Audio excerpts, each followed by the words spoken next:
Good evening and welcome to Celebrate Recovery at the Common Table Online. My name is Zach. I am the area ministry leader for Celebrate Recovery in Urbana, Maryland, and I'm glad that we're together tonight. I want to take a quick stroll down memory lane and walk through some important things that happened in history, and namely to something that I hold near and dear, one of my biggest passions in life. So I want to take you back to April 15th, 1997. On that day, right before a baseball game between the Los Angeles Dodgers and New York Mets was about to start in New York, the commissioner of baseball announced that a number was going to be retired. A number that no player in baseball would be able to select that number any longer to wear on their jersey by choice. And that number was the number 42, and it is extremely significant, not only in baseball and in American sports history, but also in our country's history. And it has spread also to the importance throughout the world as well. See, because April 15th in 1947, 50 years prior, a man by the name of Jackie Robinson became the first black player to play Major League Baseball in the United States. He broke the color barrier in baseball. For over 50 years prior, leading up to that date, baseball in America, organized baseball, had been segregated. The more lucrative and more publicized baseball was where it was white only, and they did not allow African American players or other players of minorities to play baseball. But on that date, April 15th, 1947, Jackie Robinson broke the color barrier, and his number that he wore throughout his career, 42, 50 years later was retired. And that choice was to not only commemorate him and who he was as an individual, but to commemorate the event and the significance. And so thinking about that, when we think about Jackie Robinson and who he was and his importance, not just on sports, but on culture and society, it's not just him as an athlete. We can look back on his career and say he was a good baseball player. He was extremely talented. But that's not the most significant part of his life. We can look back on his life and say he was a kind person. There are many people who told stories about his kindness and his sincerity and what he was willing to do. But that's not the end purpose of it. That's not why we commemorate him and his achievement. It's because a barrier had been broken down, a barrier that separated two groups of people from one another, one by choice, the other unwillingly, separated from one another. And on that date, April 15th, 1947, a single person broke that barrier and brought the two sides together. And what he started on that date would transcend and lead to so much more coming together, so much more barriers to be broken. After Jackie Robinson retired from baseball, he was active in the civil rights movement. He marched alongside Martin Luther King Jr. and served in many roles on the NAACP as an executive for corporations. He had a syndicated newsletter that he ran. And then later in life, he started a construction company that was focused on building affordable housing for minorities and lower income families. He had so many achievements that he made, and Jackie Robinson was known not just for his passion, his determination and perseverance, but also for his devout faith in who he was and how his relationship with his higher power, Jesus Christ, impacted and directed his life. And some would say, enabled him to persevere through such discrimination, attack, racism, whatever that was that he faced. It could be that his faith allowed him to persevere through it. So why I'm talking about baseball, Jackie Robinson, the number 42, is because February is Black History Month, and also known as African American History Month. And it is a super important time for us to reflect on the people that came before us, especially those of minority and African American descent, who made progress, who had achievements, who strived, who broke down barriers. It is vital and important for us to recognize them. And I am so privileged to have this month to spend more time recognizing and remembering what those people did for us. People like Jackie Robinson, people like Martin Luther King Jr. The names and the people on the list, it's endless to know the small and major impacts they made in our culture, our society, our understanding, and on our awareness. Jackie Robinson has a quote on his tombstone where he's buried, and it says, "A life is not important except in the impact it has on other lives." And I love that quote, and I love what it means because of the impact he had on so many lives and on so many different areas of our culture. So as we get ready to pivot to a time of music where we're going to center our hearts and minds and quiet ourselves before our higher power, I want you to keep in mind a specific verse from Romans 12, verse 10. Keep this in mind as we progress through our time tonight. Romans 12:10 says, "Love one another with brotherly affection. Outdo one another in showing honor." So that's going to be our challenge tonight, and as we progress through this evening, and also as we take what we share together tonight into the world around us. So let's quiet our hearts and minds and go to God in a time of worship and music.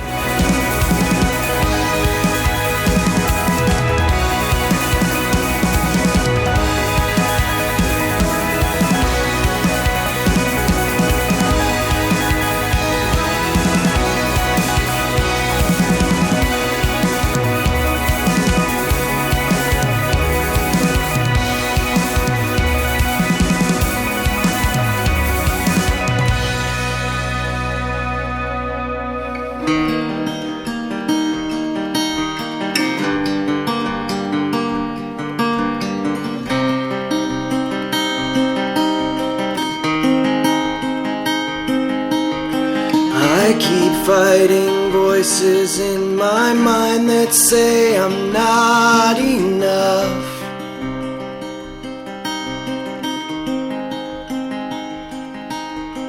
Every single lie that tells me I will never measure up.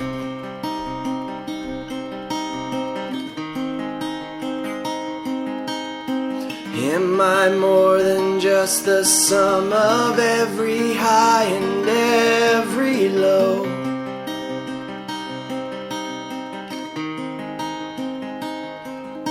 Remind me once again just who I am, because I need to know.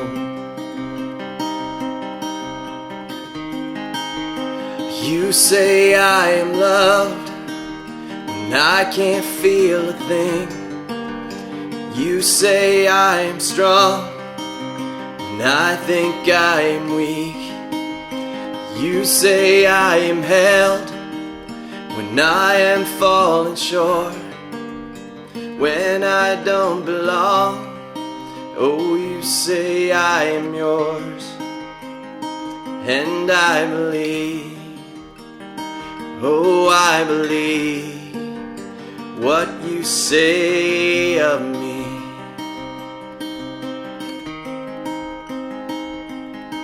The only thing that matters matters now is everything you think of me.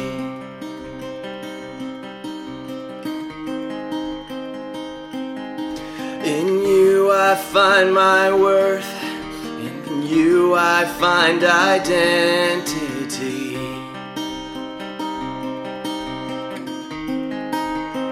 You say I am love when I can't feel a thing. You say I am strong when I think I am weak. You say I am hell when I am falling short, when I don't belong. Oh, you say I am yours, and I believe. Oh, I believe what you say of me.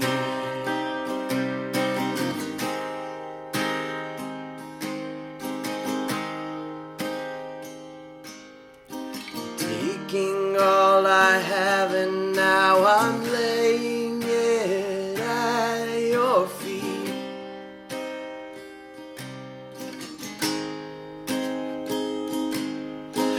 You have every failure, God, and you'll have every victory.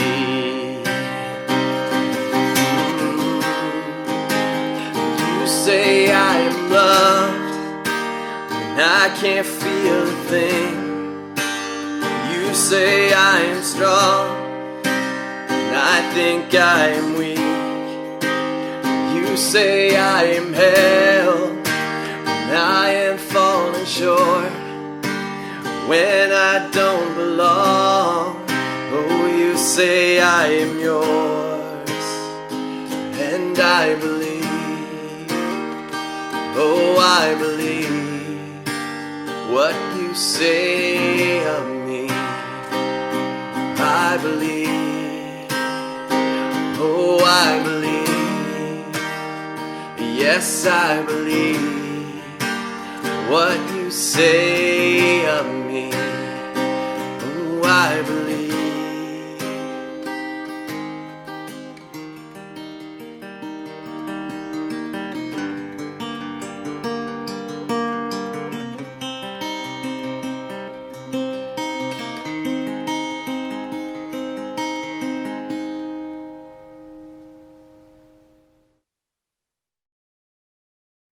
I am a grateful believer in Jesus Christ. I struggle with my pride, my desire for perfection, a daily battle with anxiety, and a pull towards depression. And my name is Zach.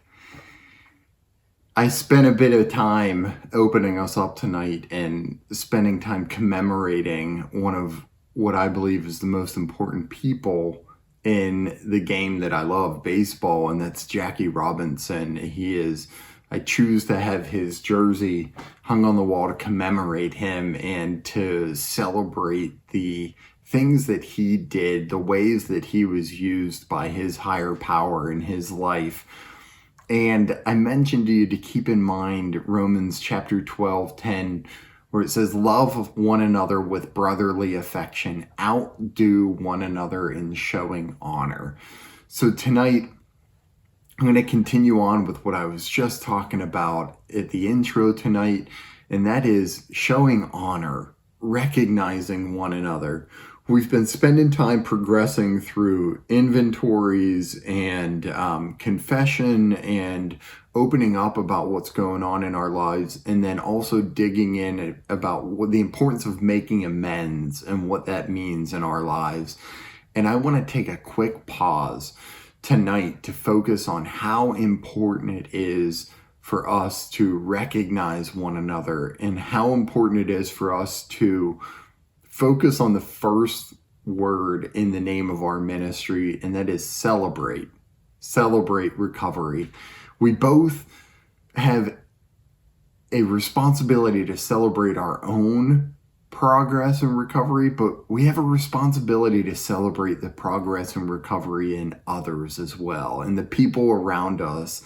Celebrate what they've done from a positive standpoint and what they've done to take the next step in their lives. And I think just focusing on Black History Month and the point of it to recognize what an entire culture has endured and progressed through and persevered through, but also to recognize the individuals that made achievements, that took steps, that took action, and to recognize and celebrate their lives like we did a few minutes with Jackie Robinson.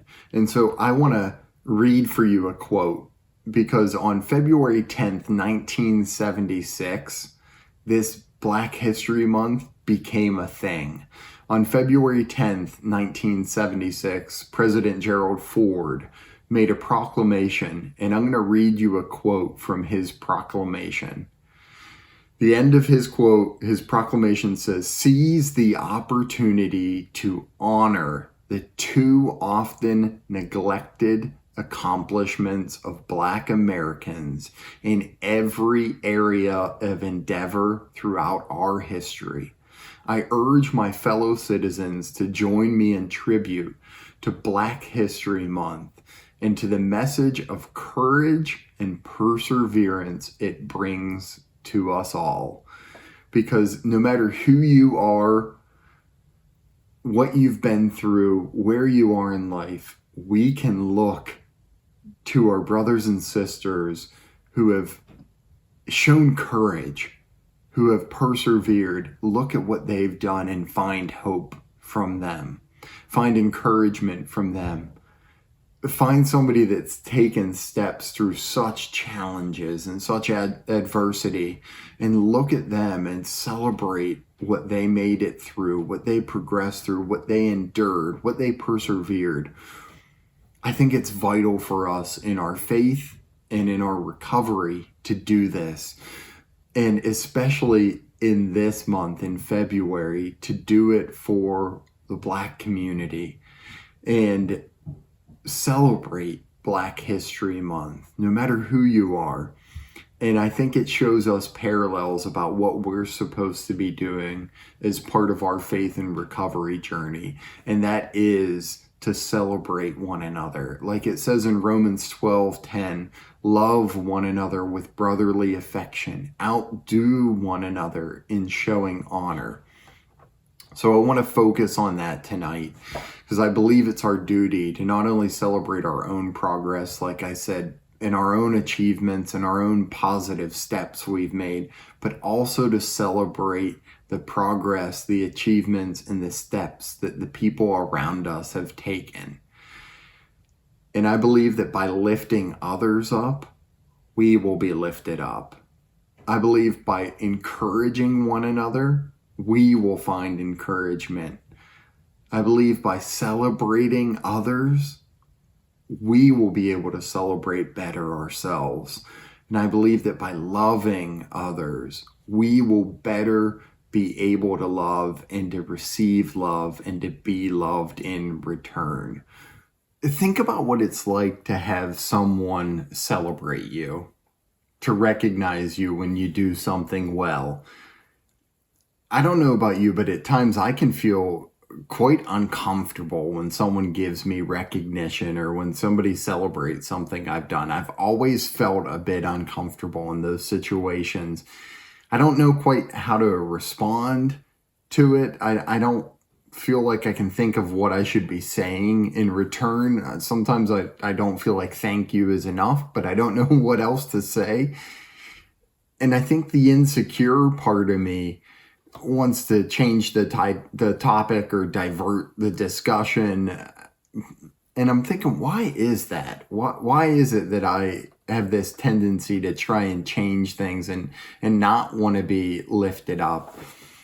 The more I think about it, the more I realize that I don't think that we as people do a good enough job of celebrating each other, of encouraging one another and lifting each other up. And I think it's a shame, because it's so important for us and it can be so vital and integral in our relationship with our higher power, in our progress through our growth and recovery.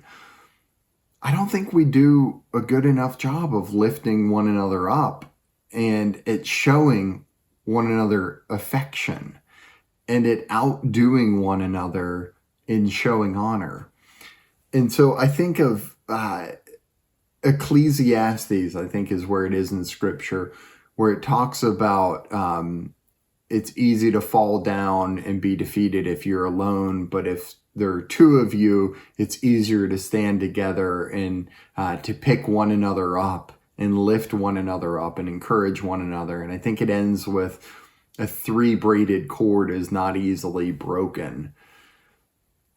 And I think that's vital, not just thinking about the relationship aspect of having an accountability partner or a sponsor to keep us on our course, right? To keep us committed into following and progressing in our next steps. But I think it's integral because as we're together, we can lift one another up and encourage one another. And I think celebrating positive steps is just as important as it is keeping us committed. So as important as it is to have somebody remind you, hey, are you going to tune in to celebrate recovery tonight? Or, hey, I didn't see you last week. Are you doing okay? I think it's just as important to have a person that can lift you up and celebrate what you've done, to say, hey, I heard you share and that was impactful. I'm so proud of of what you've come through. It's so encouraging for me to see what you've endured and what you've persevered through. Hearing you share your story, it's incredibly powerful for me, and it gives me such hope and encouragement to know that you're here and that you've endured and you're taking a step. I think it's just as important for us to lift one another up and celebrate our own recovery and the recovery of each other as it is to hold one another accountable. I think it's a two-sided coin there. We hold each other accountable, but we also celebrate one another. Just like what we're talking about with the quote from Gerald Ford, and just like the quote that Jackie Robinson has on his tombstone. It's the same thing. And in this month of reflection that is Black History Month for us, I think we not only take time to celebrate the historic figures or the people in our lives that have made a difference, but we also take this as an encouragement and a lesson that we can celebrate people in everyday lives. We can not only be on the receiving end, and now that I think about it, when I get celebrated, when somebody gives me a kudos or whatever that is, maybe I don't need to quite feel so awkward about it. Maybe I just need to tell them, thanks for sharing that, because you have no idea how good that makes me feel, that you're celebrating me and you're giving me recognition. Because it does make me feel good to receive that encouragement. And when I do make good choices, I am hard enough on myself. I need someone to say, you're doing a good job. And if I need it, I'm guessing you probably need it too, or could use it, that reassurance. And so if we know that we could use it and we appreciate that reassurance and that encouragement, let's do it to others as well. If you're looking for encouragement, first start by encouraging someone else. If you want to be celebrated, first start by celebrating someone else.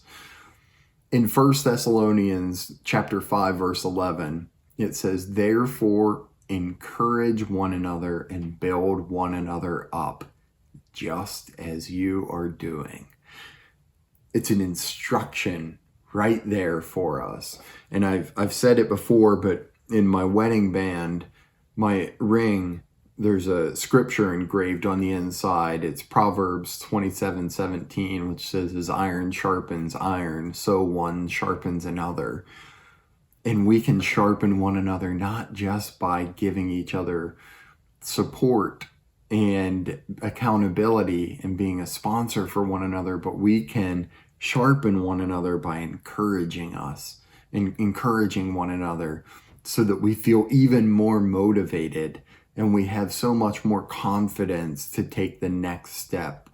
When we take one step and we are recognized and we're celebrated, it's only going to make us want to take that next step even more. It's going to make the next one easier. And that's what this is all about, is continuing to take step after step.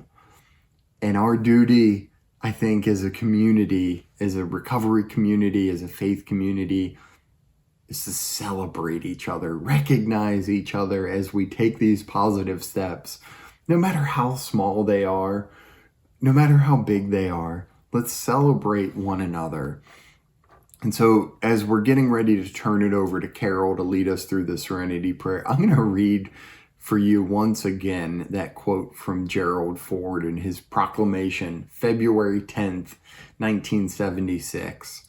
Seize the opportunity to honor the too often neglected accomplishments of Black Americans in every area of endeavor throughout our history. Seize the opportunity to honor one another. Let's go to Carol as she leads us through the Serenity Prayer. Carol. Hi, everyone. I am a grateful believer in Jesus Christ who struggles with depression, anxiety, and being the daughter of an alcoholic. My name is Carol. Please join with me now as I read the Serenity Prayer. God, grant me the serenity to accept the things I cannot change, the courage to change the things I can, and the wisdom to know the difference. Living one day at a time, enjoying one moment at a time, accepting hardship as a pathway to peace, taking, as Jesus did, this sinful world as it is, not as I would have it, trusting that you will make all things right if I surrender to your will, so that I may be reasonably happy in this life and supremely happy with you forever in the next. Amen. Thank you, Carol. So as I talked about throughout this evening, it's Black History Month, and this is something I am incredibly passionate about. So I would encourage each of you to find a way to celebrate Black History Month. And if you're not sure what that means, you could spend extra time doing research, reading about some of the historical figures in our country's history or in the world's history. Maybe you could look and find a nonprofit organization or a community organization that you could support either through service or financially, or you could raise awareness to by sharing about them on social media or with your friends and family. And for me, there's one that is right down the road, and it's the National Black Child Development Institute. As a father of two young girls and husband to an educator, child development is so important to me.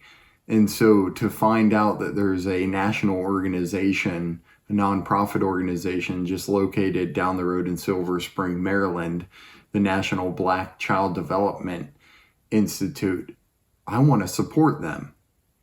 And then earlier this week, I found out about a organization in Chicago where they focus on inner city youths and minorities especially, and providing athletics and community involvement for them.